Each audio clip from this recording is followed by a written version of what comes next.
Irmãos queridos, após este vendaval que tem nos envolvido, nós conseguimos um abrigo e estamos vivenciando este abrigo, que é como se o Evangelho de nosso Senhor Jesus Cristo se materializasse a formar uma grande redoma de luz e nos permite, na efemeridade desses dias, o abrigo reflexivo para que nós reflitamos em nosso comportamento, sob as páginas deste Evangelho, onde cada fonema se vincula à voz profunda, à condição de fármaco e guia, que sai do âmago de Deus representado por Jesus.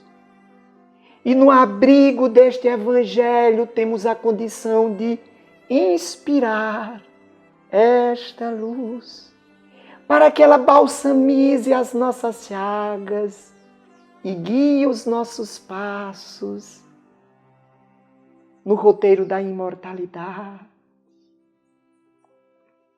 Então pedimos a todos que se permitam nesse instante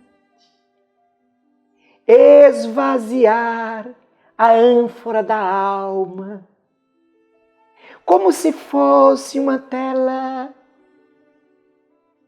Só que nós já lançamos muitas tintas.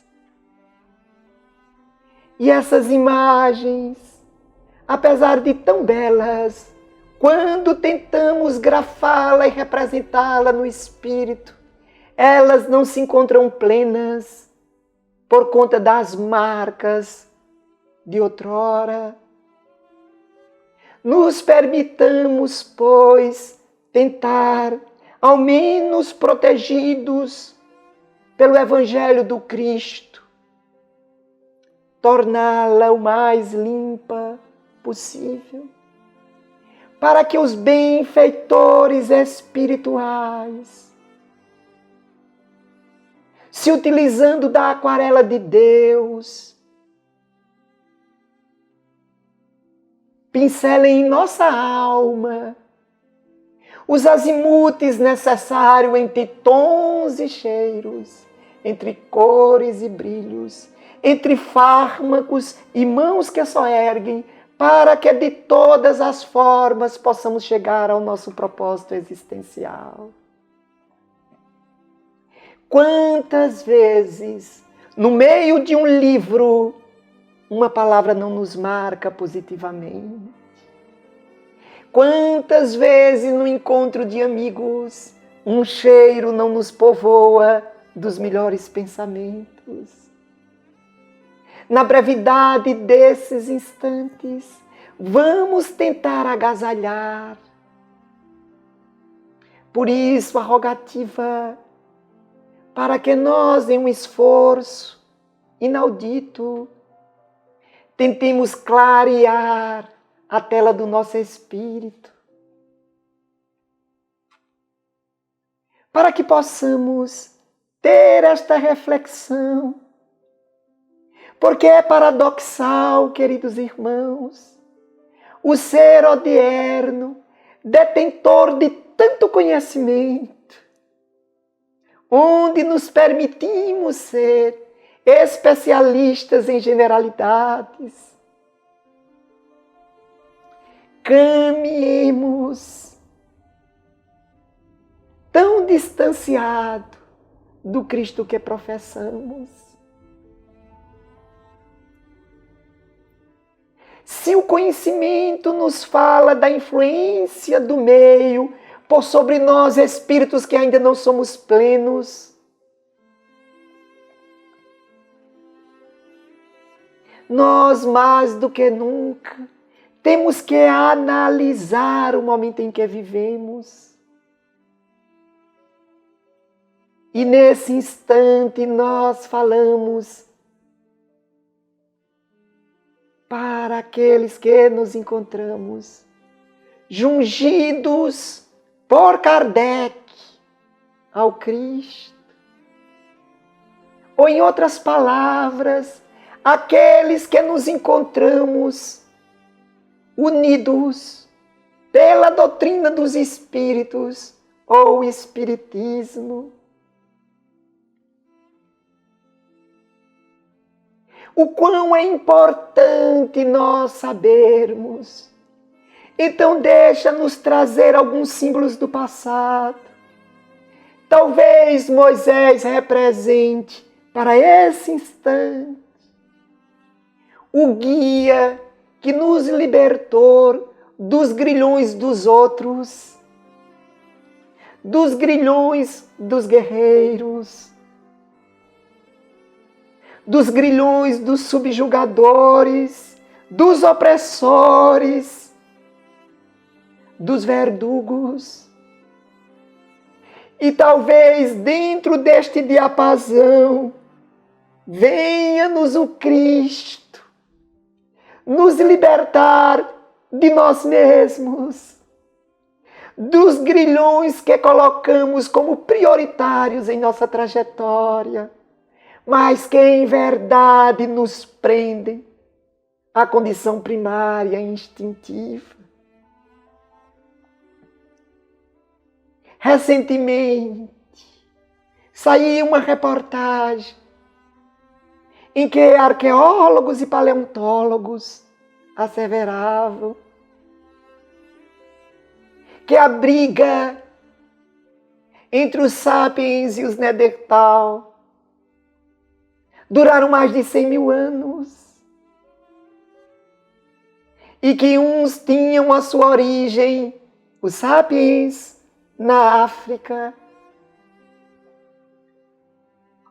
E o homem de Neandertal, na Eurásia, que era aquele bloco antes da separação física da Europa com a Ásia. Mas esses mesmos homens estudiosos asseveram que ainda não descobriram, mas que ambos têm um ascendente em comum. Como podemos não perceber os vínculos instintivos que muitas vezes ainda são supremos no homem que se diz cristão?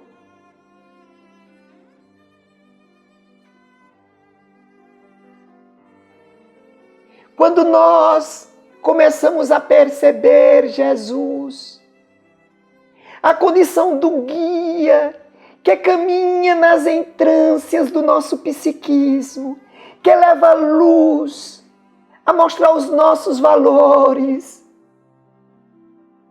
mostrando que em verdade são pseudos valores. Como nós nos manobramos para que estes se revistam de novas roupas, mas que permaneçam vivos. Se nós pegássemos, por exemplo, o Evangelho de Lucas, em síntese, porque já trazido dentro de uma concepção para o nosso alcance, em uma trajetória da razão e da lógica. Há um quê do judeu helênico no Evangelho de Lucas.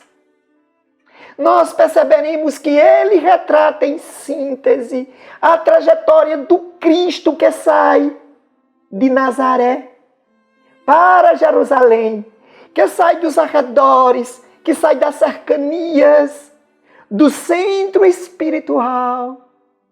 E todo o Evangelho de Lucas é esse deslocamento do Cristo para Jerusalém. Não porque ele não soubesse, mas que nessa visão, em símbolo, nessa proposta subjetiva, é o Cristo falando do deslocamento do ser em busca da imortalidade e a mostrar que os alçapões, que os tombos, que os falsos brilhos estão dentro daquilo que ele preceitua como verdadeiro. E o Cristo vem com sua luz dissipar, porque as sombras se dissipam ao toque da luz.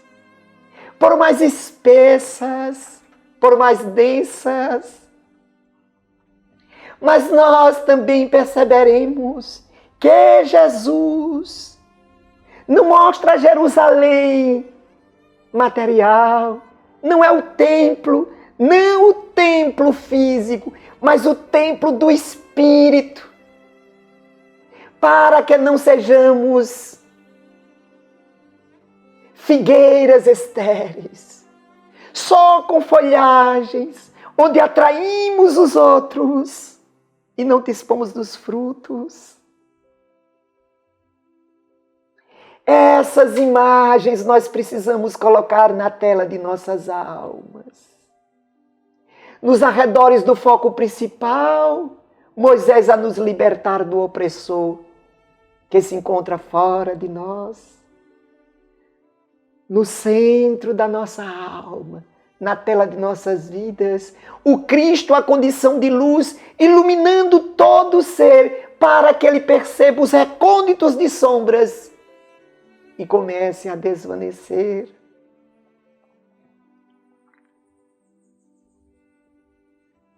Ora, queridos irmãos,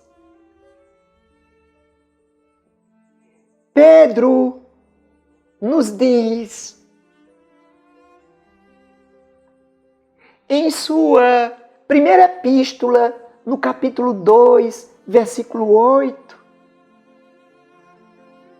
que a pedra rejeitada se tornou a pedra angular. Em verdade era a pedra angular. E se tornou a pedra do escândalo, a pedra de tropeço para os judeus.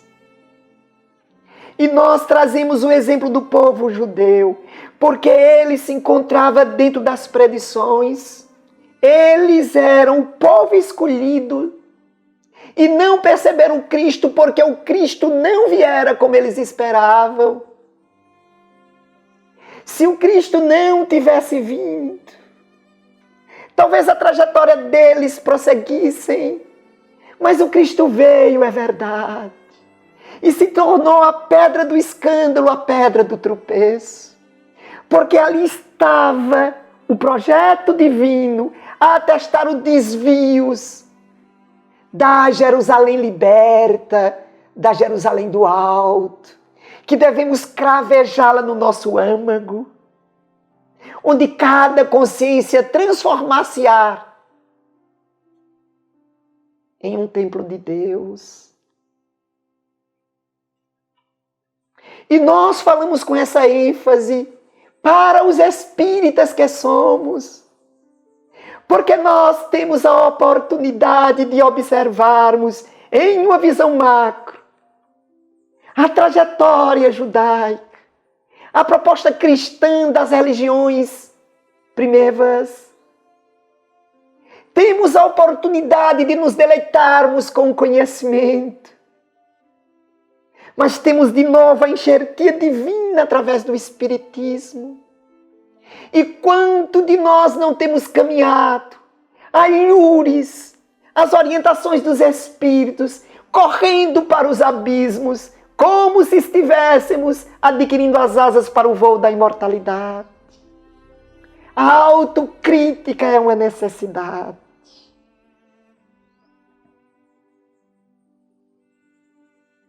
Porque Pedro, queridos irmãos, também atesta em sua primeira epístola, no capítulo 1, versículo 16, a nos lembrar do Levítico. O Levítico, que nós poderíamos dizer que é o terceiro livro da Torá, que vem nos falar do processo de santificação. Até oriento para que leiam o capítulo 19, o Código da Santidade do Levítico. Mas ainda no capítulo 11, versículo 44, Pedro lembra que nós deveríamos ser santos, porque Deus, o Senhor Santo, é. Santificar-se não é colocar a mão e promover milagres. Não é debruçar o olhar sobre a planta ressequida e ela se reverdecer. Não é espremer a pedra e dali a água brotar. Santificar-se, como nós falamos em dias idos, é sairmos do vulgo, é sairmos do comum. E quem senão nós espiritistas, que temos o conhecimento com minudências do plano espiritual, onde as vozes do invisível, orquestradas por Kardec, vieram nos particularizar o plano espiritual. Então nós sabemos, ao menos teoricamente sabemos, que o corpo físico é de breve duração, mas pode aperfeiçoar o espírito que é imortal. Onde nós, atendendo o chamado do alto, o utilizaremos na educação íntima e no refletir dos raios da misericórdia de Deus por onde passarmos.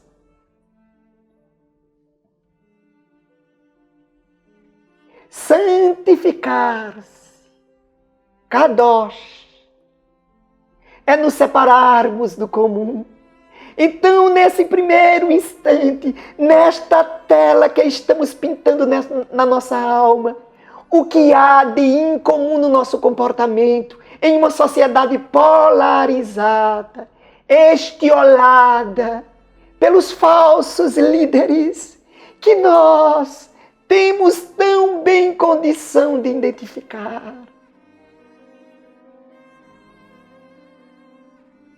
Mas nós nos misturamos, a massa dos aturdidos. É claro que não poderemos buscar a condição de que somos superiores ao meio, mas ao menos diminuir a influência do meio em nossos espíritos. Pelo conhecimento que temos recebido, nós não atestamos nos nossos lábios que mais são cobrados aqueles que mais têm conhecimento, mais tiverem recebido. E nós não recebemos todo esse volume de informações e exemplos. Nós queremos, queridos irmãos, a imortalidade, mesmo caminhando na contramão. Se nos recordamos de Pedro, também trazemos a figura do arauto da Boa Nova, Paulo. E eis porque eu trago nesse instante a epístola de Paulo aos Hebreus.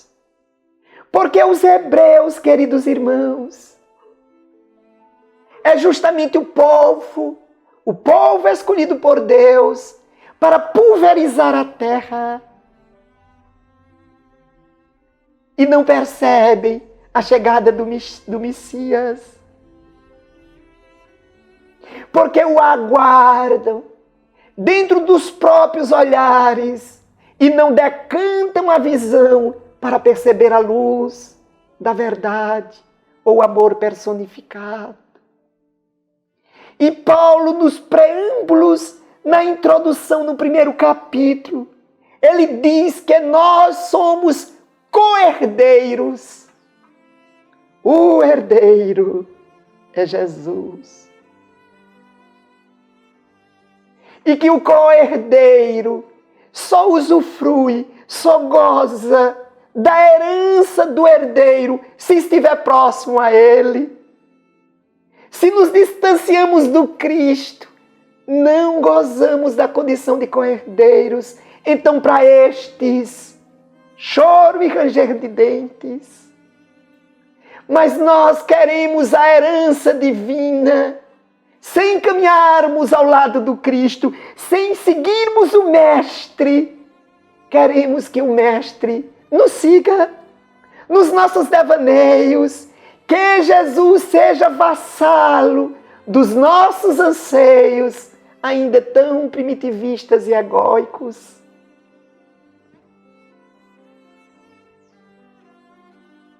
Ora, queridos irmãos, nesta análise dos nossos dias, como não perceber que os itens que os Espíritos ressaltam, como sendo aqueles que necessitam de uma maior cautela, é justamente o que a humanidade em desespero busca. Dinheiro, poder, beleza. E as pessoas em desespero,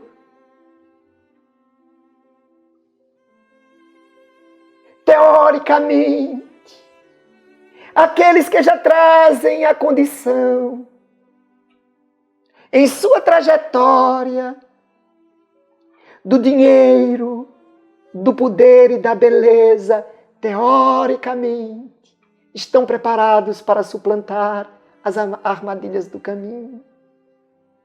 Aqueles que auriram, que lograram, de uma forma ética, de uma forma moral, é porque deixariam um exemplo, apenas se recordariam dos preâmbulos da sua trajetória para não se perderem. Mas aqueles que tentam entrar neste redil, pulando o muro, de formas não lúcidas, multiplicam as suas dificuldades. E isso chega a ser um aviso para os pais cristãos e espiritistas, para não entregarem fardos mais pesados que os seus filhos, que antes de tudo são espíritos, para que eles não tombem na romagem. Mas nós, desconsiderando as orientações, tentamos fazer com que Deus se torne o auxiliar dos nossos desalinhos, vassalos para que adquiramos o poder, o dinheiro e a beleza, como se Deus incentivasse-nos o tombo. E quando, por vezes, equivocados ainda, negociamos com Deus nas barganhas, no jogo de interesses da terra, porque no jogo de interesses da terra a gente ajuda para ser ajudado. Em verdade, a gente não doa, a gente empresta, porque quem empresta quer o retorno. E quase sempre aquele que empresta ainda bota juros. E é tão comum nos depararmos com pessoas dizendo: eu ajudei, e quando precisei ele negou. Não, você emprestou. Porque quem ajuda no cristianismo se locupleta por servir. Sequer contabiliza na alma os nomes a quem ajudou. Simplesmente ajuda, simplesmente serve. Mas nós tentamos mercadejar com Deus. Sejam em promessas, sejam em comportamentos, em fazermos sopas, em tomarmos paz. E costumamos dizer: meu Deus, eu estou fazendo tudo certo. E as coisas estão cada vez mais erradas. Em um brocardo popular, quanto mais eu rezo, mais assombração me aparece. E deixa-nos de novo trazermos Paulo na epístola aos Hebreus, porque aquele Cristo que os hebreus não aceitam, porque ele aceita a morte na cruz, a morte ignominiosa, a morte infamante, por amor aos seus irmãos, para se libertarem do pecado. Paulo assevera no capítulo 12, versículo 6, Deus corrige a quem ama e chicoteia aquele que tem por filho. É o pai terreno, distante da responsabilidade do professor, do pedagogo, que atende ao filho exigente que cresce despótico. O pai divino poda, educa, orienta.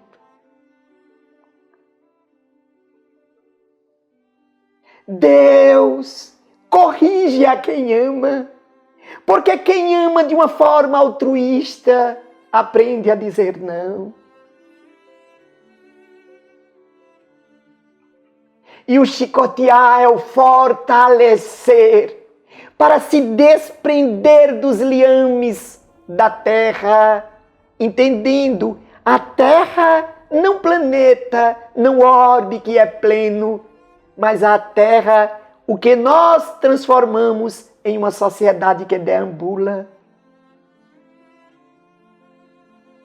Mas tanto Pedro quanto Paulo falam do Cristo. E deixa-nos pegar Mateus, que traz a trajetória de Jesus dentro de uma visão de um mestre de Israel. E Jesus, queridos irmãos, em Mateus, no capítulo 8, ele vem nos dizer, a lembrar daquele que seria chamado de Israel, de Jacó. Jacó, que seria o pai dos 12 filhos, que transformariam nas 12 tribos que fariam a composição do povo de Israel. Israel, o nome de Jacó, que quer dizer aquele que lutou com Deus, aquele que teve a luta íntima. E Jacó, em orientação de deslocamento, conforme seu pai preceitua Isaque, ele encosta a cabeça para dormir numa pedra, porque nada dispunha. E naquela pedra, ele passa então a erigir a pedra onde seria tudo estabelecido. E o Cristo no Evangelho de Mateus diz, o Filho do Homem sequer dispõe de uma pedra para encostar a cabeça. Os pássaros têm ninhos, as raposas têm covis. O Filho do Homem não dispõe da pedra. Mas nós queremos o poder, o dinheiro, a beleza. E queremos que Deus nos possibilite. Mais adiante ainda em Mateus. Mas já estamos no capítulo 19. Nós vamos encontrar aquele jovem que sente o convite através do psiquismo do Cristo, que somos todos nós. E porque sente a plenitude em Jesus, diz: Mestre, o que deveremos fazer para conquistar o reino dos céus? E Jesus lhe decanta: siga as orientações, eu sigo desde criança. Então vai, vende tudo que tem, doais aos pobres e conquistarás o reino dos céus.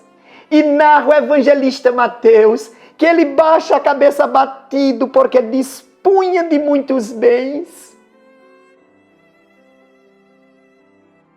Nós tantas vezes sequer dispomos, Porque aqueles que dispõem de bens e que estão preparados pelo alto, agasalham em si também a condição de lhe dar. Mas nós muitas vezes não temos, e ainda assim não conseguimos a libertação. Somos escravos de coisas que não possuímos, onde essas coisas em si, ao invés de se tornarem posse, passam a ser os nossos possuidores.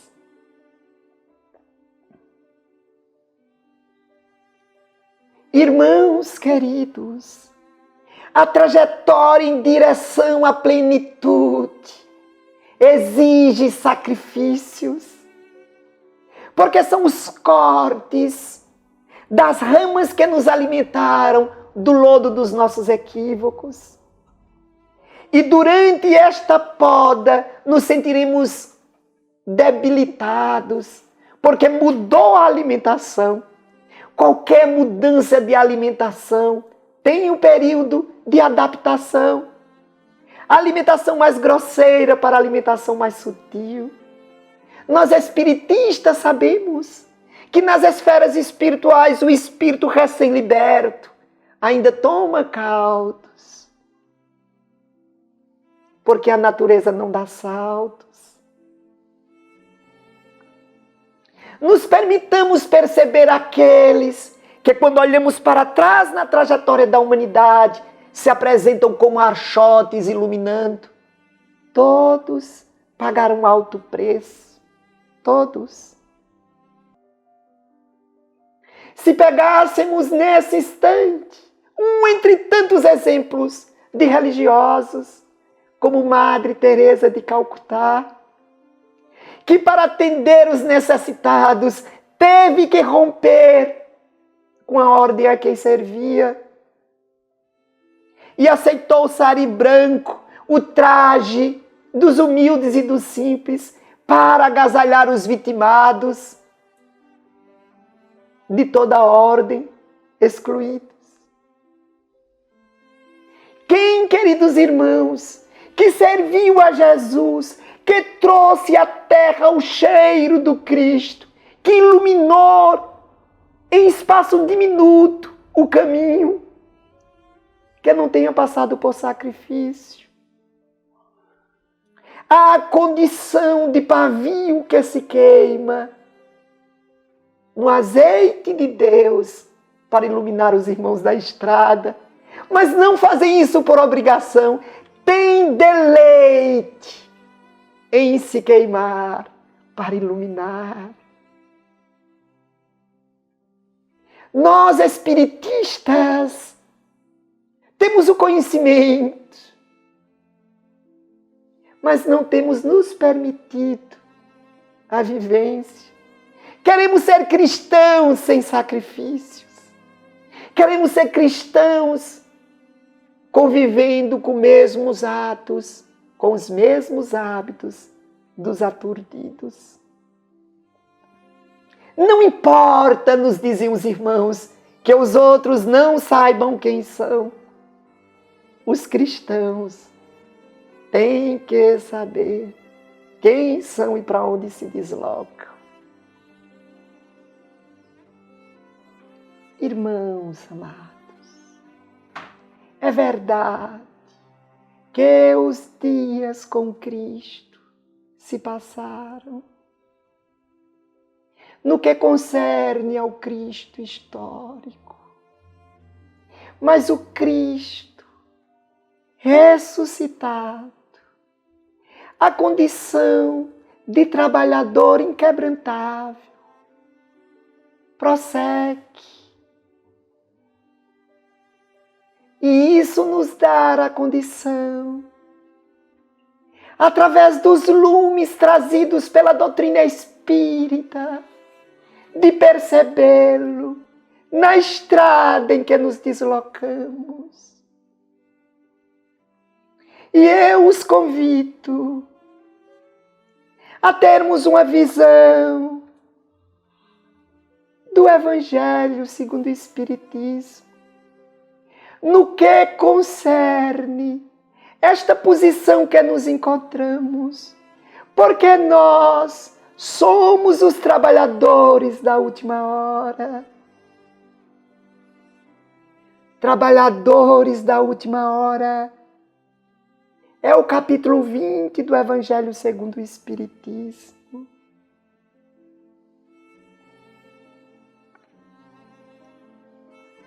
E se nós que aprendemos a estudar o Evangelho, quando queremos um capítulo, lemos o anterior. Quando queremos um verso, um versículo, lemos o anterior. Se formos olhar, o capítulo 18 assevera nessa visão dos espíritos sendo decantada ou materializada por Allan Kardec, muitos os chamados e poucos os escolhidos. A asseverar que esta assertiva, este filtro, vale também para nós espiritistas, como tinha validade para os judeus, hebreus. Não só o culto exterior, não só o professar pelos lábios, mas a vivência. Para que nós façamos a vinculação, Paulo assevera na Epístola aos Romanos que os judeus viviam no pecado, porque conheciam a lei, e os gentios viviam no pecado, porque essas leis se encontram na sua consciência. E não é isso que os Espíritos asseveram no Livro dos Espíritos, na questão 621, onde estão escritas as leis de Deus, na consciência. Então, o aviso é válido para nós. São muitos chamados e poucos os escolhidos. Cientes, não existia uma proposta escrita e que o conhecimento eram para alguns. Nos dias de hoje, com a tecnologia, com a rede mundial de computadores, o conhecimento é esparzido para tantos, mas nós nos achamos espíritas porque percebemos os espíritos, porque entregamos uma sopa, ou tomamos ou aplicamos um passe. Se o capítulo 18 diz que muitos são os chamados e poucos os escolhidos, na mesma condição de validade para nós como os antigos, o capítulo 19 vem nos dizer a fé que transporta montanhas. Porque se não tivermos fé, não conseguiremos. Porque seguir os passos do Cristo é estrada espinhosa, é roteiro estreito, em uma sociedade licenciosa, onde tudo é relativizado. Se não tivermos fé, tombaremos. Se não acreditarmos no âmago, que além desse reino existe outro reino, onde os sóis extasiam as flores, onde o alimento se dá pelo hálito que inalamos, onde a presença de Deus fulgura nas consciências e nos corações, tombaremos. Para que cheguemos ao capítulo 20. Mas eu vou saltar o capítulo 20 para o 21. Porque o capítulo 21 fala-nos sobre os falsos profetas. E inicia o capítulo dizendo: reconhece-se a árvore pelos frutos. Não é boa a árvore que dá maus frutos. nem é má árvore que dá bons frutos. A que árvore nós temos sido, ou a que sombra nós temos buscado? Porque agora o nosso foco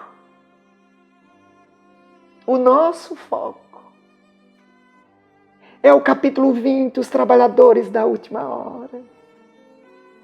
E eu queria trazer duas pequenas partes que se encontram na porção final chamada Instruções dos Espíritos. A mensagem 4 e a mensagem 5. A mensagem 4 é de Erasto. A mensagem de número 5 é do Espírito da Verdade. Se Erasto tem o cheiro de Paulo porque fora o seu discípulo, o Espírito da Verdade nos traz o aroma do Cristo, na certeza de que os Espíritos ascendem e começam a comungar do psiquismo do Mestre. Porque o próprio Jesus diz que não o chamava mais de servos, mas de amigos. E quem conhece a tradição hebraica judaica sabe que o Mestre caminhava ensinando os discípulos e se utilizava de tudo. Quando ele parava, os discípulos se sentavam em torno e ele ficava em pé. Mas quando o discípulo já agasalhava a condição, ele estendia a mão e o soerguia e dizia: não lhe chamo mais de discípulo, lhe chamo de amigo. O Espírito da Verdade é o hálito do Cristo daqueles que já habitam no conforto do psiquismo que se planifica. E ele vem nos dizer detalhes sobre o nosso comportamento.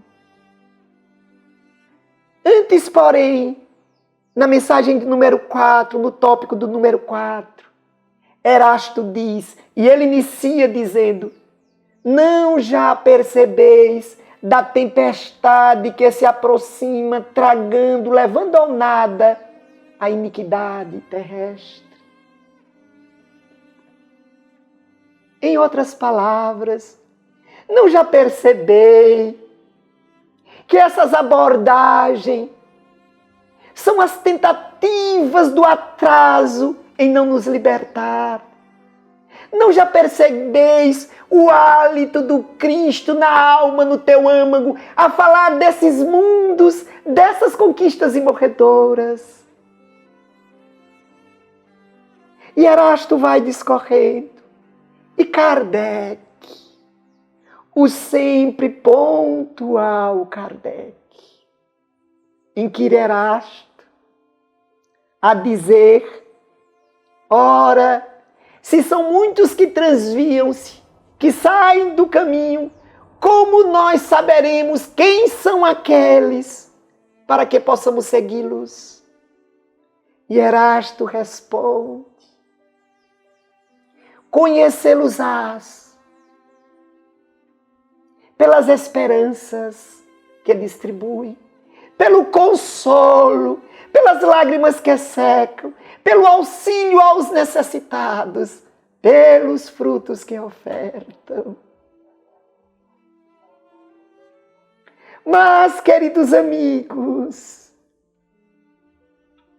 o Espírito da Verdade diz: são chegados tempos do cumprimento das coisas. E no último parágrafo, ele assevera: Deus faz um recenseamento dos seus fiéis servidores.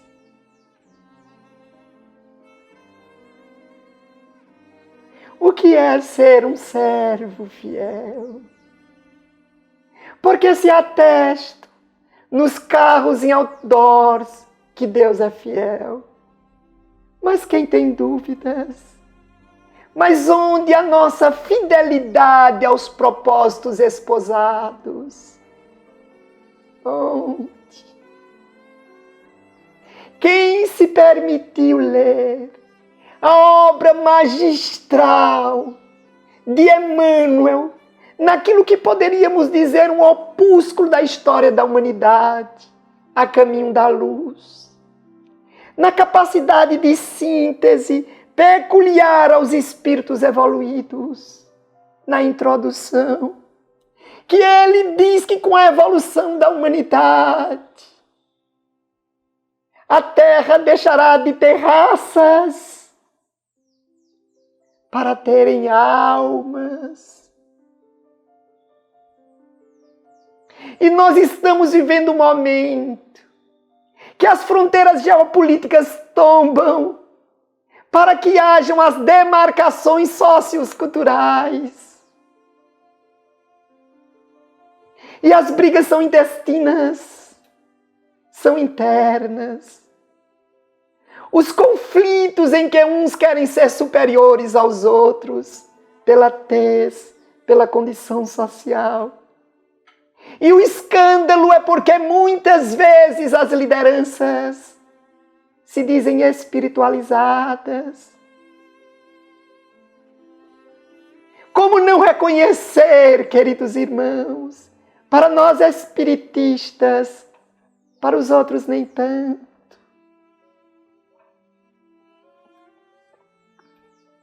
Porque ainda nessa mesma introdução, Emmanuel assevera que Jesus tem as mãos a regência dos mundos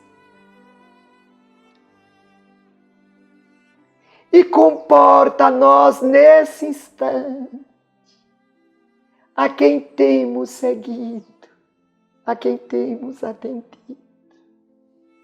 A busca pelo poder, pelo dinheiro, pela evidência. Ídolos de pés de barros. Irmãos perdidos.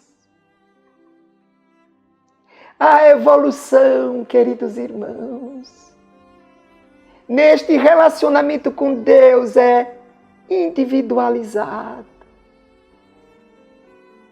As cerimônias, os ritos são coletivos. Nós e Deus, Deus em nós.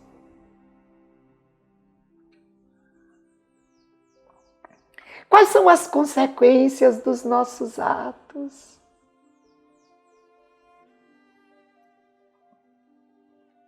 Como nos encontraremos após o filtro físico? Eu me recordo com profundo pesar que certa feita, em uma mediúnica,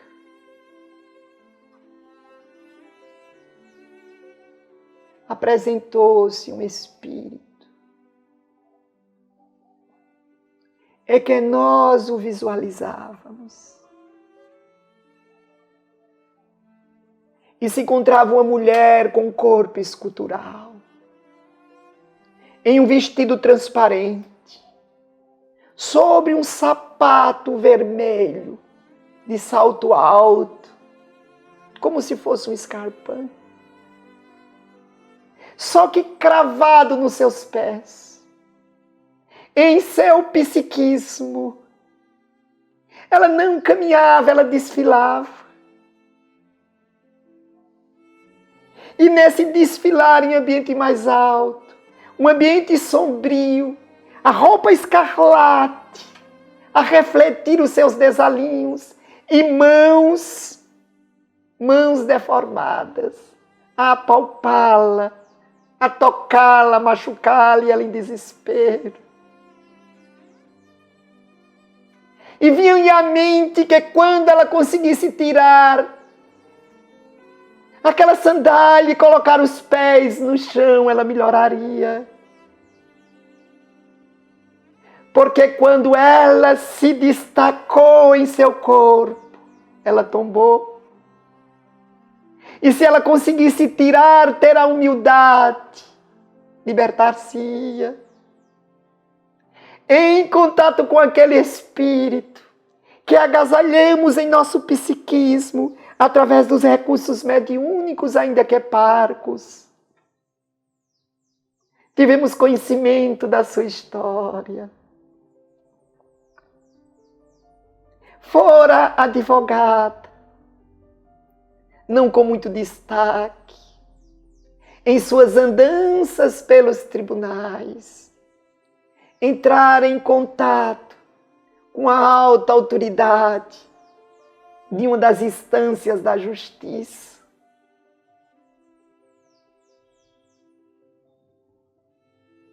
E porque o seu corpo era formoso e chamava atenção, se permitiu utilizá-lo para fazer as conquistas que o intelecto não lhe permitia, porque não fazia parte da sua trajetória, porque não tinha o suporte para caminhar nesse corredor tão estreito. Mas não pensaram em duas vezes e se tornar amante de uma autoridade idosa. E assim ingressara em um dos palácios de justiça com toda a referência e profundidade. Ela, porém, sem o respaldo técnico, continuava a mercadejar o seu corpo. Inúmeras as assinaturas em processos escandalosos. Inúmeras assinaturas destruindo vidas, muitas vezes, não por maldade, mas por limitação técnica. Mas quando ela se permitira buscar a responsabilidade dos seus atos, não entrara pela porta, retornando às esferas espirituais, se via perseguida por todas essas vítimas, pelos verdugos, pelos comparsas do crime.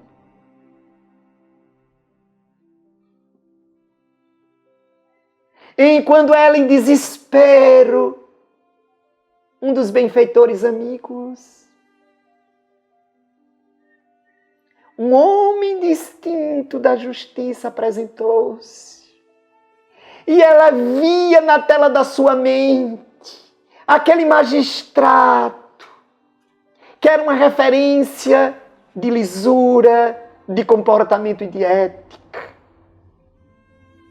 Ele apresentou-se de toga para atrair a atenção, quando ela conseguiu mirar, porque a sua mente não conseguia alcançar o Cristo. Aquele homem que nunca sucumbira aos encantos dela. E ela olhou como referência. Ele então tirou a toga e lhe disse: filha, me apresento a ti como aluno nas instâncias mais profundas do conhecimento, trazida pelo Cristo, o jurista de Deus, onde escreve as leis com a tinta indelével da misericórdia. E esta escrita pede para que tenhais de volta a oportunidade do equilíbrio. Venha, dê-me as mãos. E ela se via num poço, onde só distinguia as cores da roupa, e seus olhos percebiam aquela sandália cravejada. A mão sobe débil, e quando toca as mãos do magistrado de Deus, a sandália solta. Em breves momentos ela se vê despida em um manto, humilde e confortável, a envolve. Ela cai em prantos e como se transforma em uma criança. E aquele homem digno a agasalha. e leva para outras instâncias. Irmãos queridos, a que temos buscado Cristo, a que nos propomos na brevidade desses dias, no meio de uma sociedade que estertora, quem somos, para onde estamos indo? Buscamos Jerusalém liberta ou buscamos a Roma dos prazeres e regalos? A quem servimos? A Deus ou a César? A doutrina dos Espíritos faz um apelo. Não a condição de quem mostra os erros, mas nos lembrarmos, somos espíritos imortais. A passagem na carne é breve, mas os atos podem repercutir. Que nós, espiritistas, saibamos para onde estamos indo e que tenhamos por mestre o Cristo de Deus, que não tem um outro conceito para nós que não seja caridade em todos os aspectos da sua conjunção. Que Deus nos abençoe. Vamos aos passos.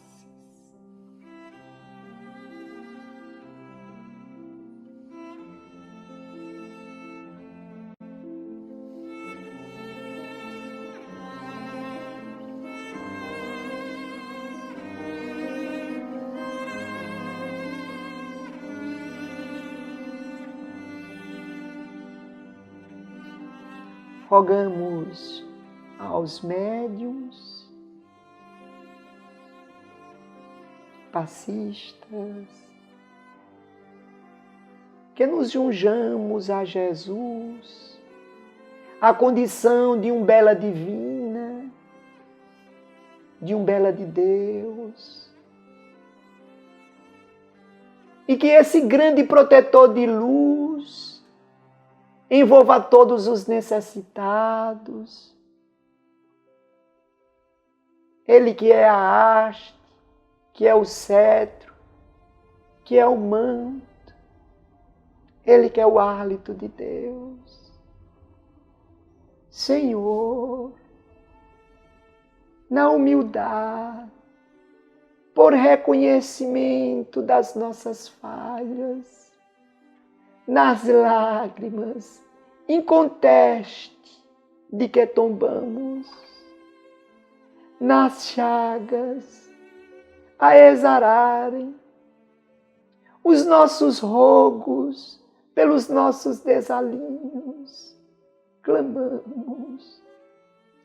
Ó Senhor, quantas vezes a contramão dos teus ensinos acreditamos te seguir.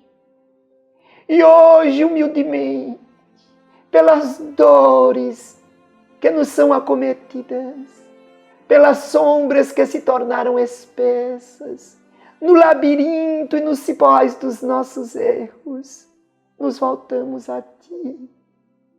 Tendes misericórdia, Jesus.